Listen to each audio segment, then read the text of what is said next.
Mama's little baby loves shortening, shortening. Mama's little baby loves shortening bread. Mama's little baby loves shortening, shortening. Mama's little baby loves shortening bread. Paulie walked up to Artie and said, "What did I tell you?" "What, boss?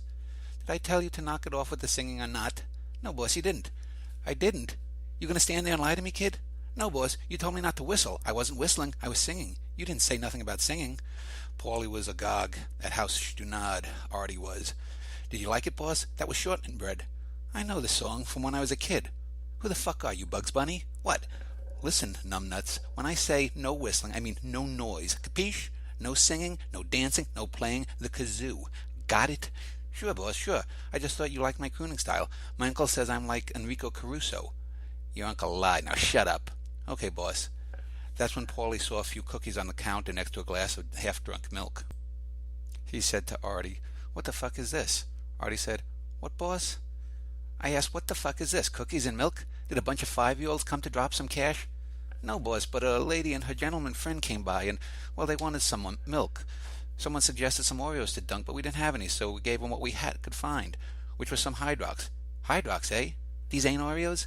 "No, can't you tell, boss? The pattern of the chocolate cookie is different." "Oh, yeah. It's been many years. I ate Hydroxes when I was a kid. Oreos came later and weren't as good." "Oh, boss, you're wrong about that. Oreos are way better than Hydroxes. They're sweeter in the cookie part, and the cream is creamier, too. Hydroxes are okay, I guess, but Oreos are much better, and most people like them better. Hydroxes are just a cheap imitation." "No, they're not. Hydroxes were out way before Oreos came out." "No, you're wrong, boss. Hydroxes are shit, and they were made by the Sunshine Company just to get back in Nabisco, which makes Oreo." "What the fuck are you talking about? I was a kid long before you were born, numbnuts, and I'm telling you that Hydroxes came first and they're better. The cookies are fresher and not as soggy in milk, and the cream is not as sugary, especially to a refined taste like mine. Little kids like all that sugary shit, but a grown man will prefer a more subtle texture and taste. Here, in fact, I'm going to have one of them now." Paulie picked up one of the cookies and twisted it apart, then licked out the cream from both halves. He said, "Yep, this is a Hydrox, not an Oreo. Fuck, must be 30 or more years since I ate one of these things. Yet immediately, I said right away, mind you, I knew the difference. I could tell if you blindfolded me." "But boss, Hydroxes suck. I had them when I was a kid, and every kid I knew Oreos over Hydroxes. Jesus fucking Christ, kid. I ain't gonna argue with you. Some little shit you went to school with tells you something, and you take it like gospel? What's the matter with you?" "But boss, I had a cousin who worked at the Nabisco plant in Queens, and he admitted to me that Oreos came first." "Aha!" "What aha, boss? You just said your cousin admitted, right?" "Yeah, and he works for Nabisco, right?" "Well, he'd have to admit that Oreos were the knockoff, but he probably believes the shit they tell him, so he knows one thing and says the other. But the truth gets out in the way, they say. You know, admit the truth. If Oreos were really first, well, there'd be nothing to admit, see?" "No, boss, you're wrong." "What?" "I said you're wrong, boss." I heard what you said. You're telling me, Paulie Maravelli, the man who pays your salary, that I'm wrong, even though I was a kid and ate those 2 damn cookies when they first came out? I ain't wrong, kid." "Oh, sure you are, boss." Paulie was getting pissed, not just because Artie was telling him that he was wrong and he knew he wasn't, but the kid seemed utterly oblivious to the consequences of his ignorance. "Now listen, kid, I ain't going to argue with you no more." "There's nothing to argue about," said Artie. Then he took the remaining Hydroxes off the bar and tossed them into a garbage can. Paulie said, "I was going to have another one of them, you hump. You fucking hump." Artie said, "Oh, you want me to get one out of the can?" "What?" "I said if you want me to get one out of the can." "I heard what you said. What? You want me to get sick and die? You want me to eat shit out of a garbage can? Do you eat shit out of a garbage can?" "Well, if something falls in and doesn't mix with the other shit, yeah, sure." "What?" "It's the 5-second rule. You got 5 seconds before a germ will get on that shit, if it falls to the ground or floor, you know." "No, it's the 3-second rule, and it's bullshit. What are you, a stoop who lives in the dark ages? We got medical science these days. What proves all this shit?" 5 seconds, boss. That's what I learned. You learned wrong. My mom is never wrong. Bullshit, and I'll prove it." "What?" "I'll prove it." "Okay, boss. See that potato chip there? The one on the counter?" "Yeah, boss." "Now, even though some other shithead was eating that shit, you say it's okay to eat, right?" "Oh, sure, boss." "Okay, we agree on that. If I touch this chip, you'd still eat it?" "Well, it depends on what you touch and how long you hold it. After 5 seconds, well, okay, pick up that chip." "That one?" "No, the other one at Bobby DeStanz's in Malvern." "Yes, that chip." Artie picked up the potato chip and was ready to eat it. "Wait," said Paulie. Artie stopped and said, "What, boss?" "Did I say eat that chip?" "Well, did I motherfucking tell you to eat that chip?" "No, but I thought." "Aha, you thought. Wrong. And then what do you want me to do with the chip?" That's always a dangerous question, kid, but hold it and follow me with it. Artie did as told and walked Artie to the club's back door in the alley and pointed to a corner under the light. Paulie said, "What do you see there? A few candy bar wrappers, a cover from a Playboy magazine, a few cigarette butts, fuck, there, you dummy." Paulie pointed to the corner and Artie said, "Oh, there, ooh, that's dog shit." "Aha!" "Another aha, boss?" "Yes, dog shit. Now, according to you, the 5-second rule applies, right?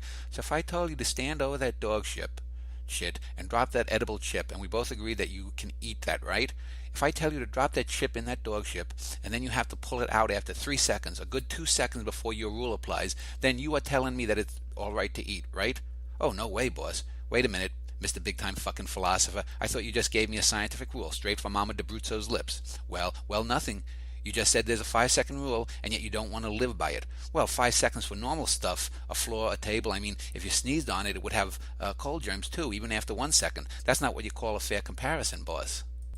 "Oh, I see. I ain't being fair. Is that what you're telling me, kiddo? Are you saying Paulie Maravelli cheats?" "No, boss. I'm just saying that there's always what they call exceptions to a rule. The 5-second rule ain't no different, boss." "Aha! You got a lot of ahas tonight, boss. I'll stick an aha up your ass if you don't watch it. But I made my case then. You won't eat a potato chip that falls in dog shit even after a second, one measly little second. But that's the exception, boss. You got to see that, right? But you want me to eat shit off of places I think are as disgusting as dog shit. No, boss, I ain't saying you got to do nothing, really. All I say is you could do it and not get sick. If you don't like fresh broccoli, you ain't got to eat it, right? That's the first smart thing you said all night, kid." "Good, boss. But you still ain't answered my original question." "What was that, boss?" "I asked you, do I look like a dog to you?" "What?" "I said, do I look like a dog to you?" "No, boss, no. Why do you ask?" "'Cause dogs is what kind of animals eat from a garbage can, not a man. I'm a fucking man, see? I ain't a dog now, am I?" "No, of course not, boss." "Yet you asked me if I want to eat shit out of a garbage can." "No, boss, I was just treat me like a fucking dog. I give you a fucking job, take you into the Maravelli family, and this is how you repay me. The very fact that you aggravated my ass for these last whatever fucking minutes also pisses me off, you see? So now that we settled this potato chip matter, don't aggravate me no more." "No, boss. I mean, yes, I think you're the tops. It's just this Hydrox thing. I just said you was wrong. Orders are better and they came first, that's all." "No, they didn't," said Paulie, who raged and pulled out his pistol and plugged Artie 3 times in the chest and once to the right side of his larynx. Artie fell backwards against the cash register behind him, clutched his throat, and as he bled out onto the polished concrete floor, Paulie was thankful that it was irregularly waxed, because blood is awfully hard to get out of concrete once it soaks in. Hearing the sound of the shots, several of Paulie's underlings rushed in, only to be shocked to see the last second of Artie DeBruzzo's life flee from him. They stood around for several seconds and looked at the mess. Paulie started wiping down some of the clean glasses with a towel, as if nothing had happened. "What happened, boss?" asked Mario Imperato. "The stupid fuck got me pissed. Get some tablecloths and wrap up this body. Get Vincetti down here. Big Frank should be here any minute." "Right, boss. I'll get some buckets and shit, too, to clean up this mess." "Yeah, and get that floor wax from the closet upstairs." "Wax?" "Yeah, Mario, so the blood don't soak in the floor. I really need to get this epoxied or something." Mario stood shaking his head. "So, get going, all of yous." Mario and the others ran to do something. Paulie looked at the broken mirror with the bullet hole inside. "Fuck, and the mirrors cost a pretty penny. Dumb fucking kid just had to piss me off."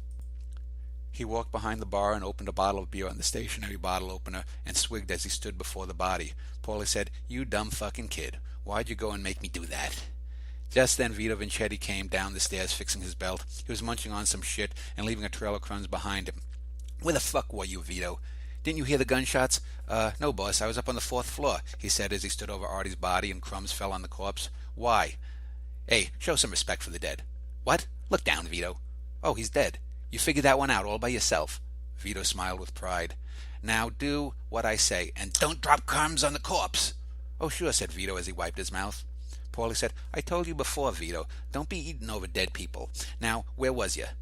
I was, me and that waitress what started here last month, we was getting to know each other, you know."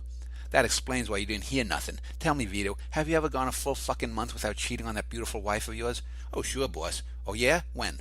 Once, in July of '58, remember? That was the month Pesky Feldman and Vito DeCipio broke my ribs and shin bone. I was laid up for like 6 weeks. Hard to get laid when you're laid up." Paulie pursed his lips and then shook his head. Vito said, "You need me, boss?" Paulie slapped Vito. "You see that stiff? Which one?" "Which one? There ain't no bloodbath here, just one stiff. Artie had an accident. Remember him? The stiff you crumbed all up?" "Sorry, boss. What happened? He must have fucked up worse than me, right?"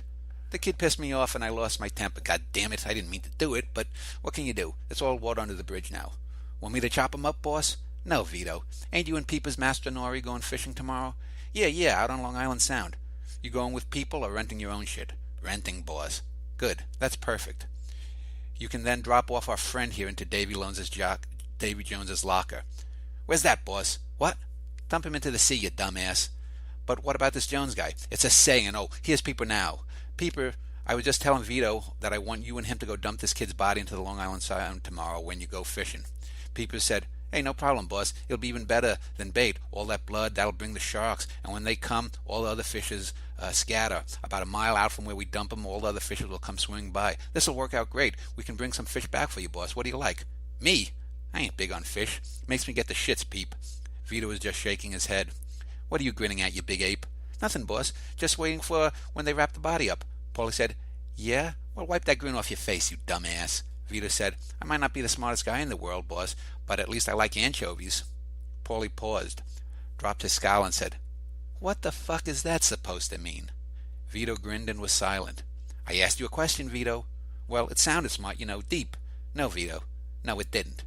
Vito went stoic and silent.